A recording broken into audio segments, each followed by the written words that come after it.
Assalamualaikum warahmatullahi wabarakatuh. Selamat siang, salam sejahtera bagi kita semua. Perkenalkan, nama saya Rahmaturida. Saya berasal dari jurusan Administrasi Niaga, Program Studi Administrasi Bisnis, kelas AB3A.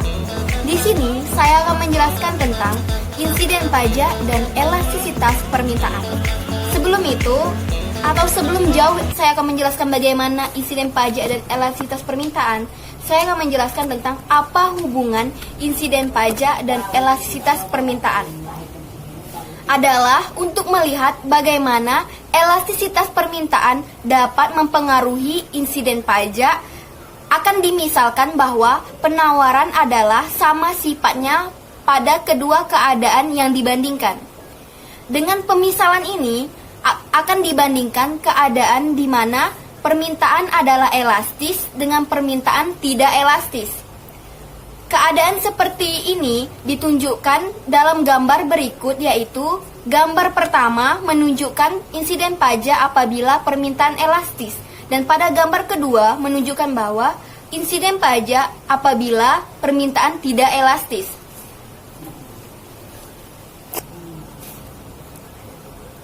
Di sini saya akan menjelaskan dua gambar yang menunjukkan tentang permintaan secara elastis dan tidak elastis. Pada kasus permintaan elastis adalah gambar pertama dimisalkan sebelum adanya pajak penjualan, kurva permintaan dan penawaran berturut-turut adalah DD dan SS. Maka keseimbangan adalah pada titik E. Dan keseimbangan ini menunjukkan bahwa harga adalah P dan jumlah barang yang diperjualbelikan adalah Q.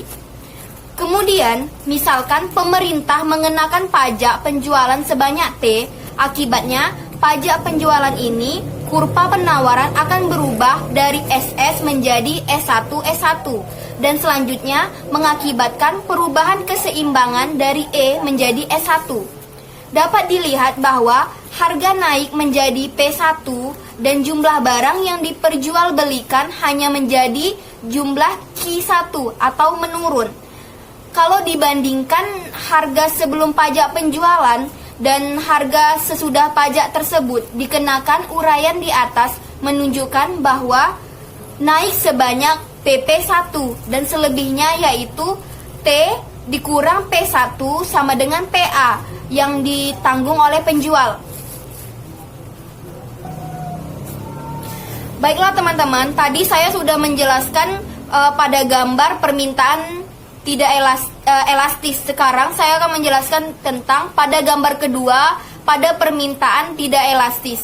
Gambar kedua dimisalkan sebelum pemerintahan memungut pajak penjualan permintaan dan penawaran adalah DD dan SS. Kurva penawaran SS pada gambar kedua adalah sama dengan penawaran pada gambar yang pertama. Akan tetapi kurva permintaan DD1 tidak lebih elastis daripada kurva permintaan DD. Berdasarkan pemisalan yang dibuat keseimbangan pemulaan adalah pada titik E, yaitu pada harga P dan jumlah barang yang diperjualbelikan adalah Q. Seperti pada gambar yang pertama, dimisalkan pemerintah mengenakan pajak penjualan sebesar T dan akibatnya kurva penawaran bergeser dari SS menjadi S1 S1 serta keseimbangan dari E menjadi S1. Keadaan keseimbangan yang baru menunjukkan harga telah naik menjadi P1 dan jumlah barang yang diperjualbelikan turun menjadi Q1. Gambar kedua menunjukkan pajak penjualan dibayar oleh konsumen yaitu PP1 dan produsen membayar sebanyak PA. Dalam grafik jelas terlihat P1 lebih besar daripada PA, yang berarti beban pajak yang ditanggung oleh konsumen adalah lebih besar dari yang ditanggung oleh produsen. Ada 3 poin yang perlu diingat dalam insiden pajak dan elastisitas permintaan, yaitu pada gambar yang telah saya tampilkan di video ini. Teman-teman bisa lihat dan baca gambar yang telah saya tampilkan. Baiklah, sampai di sini saja video presentasi singkat saya akhiri dengan wassalamualaikum warahmatullahi wabarakatuh.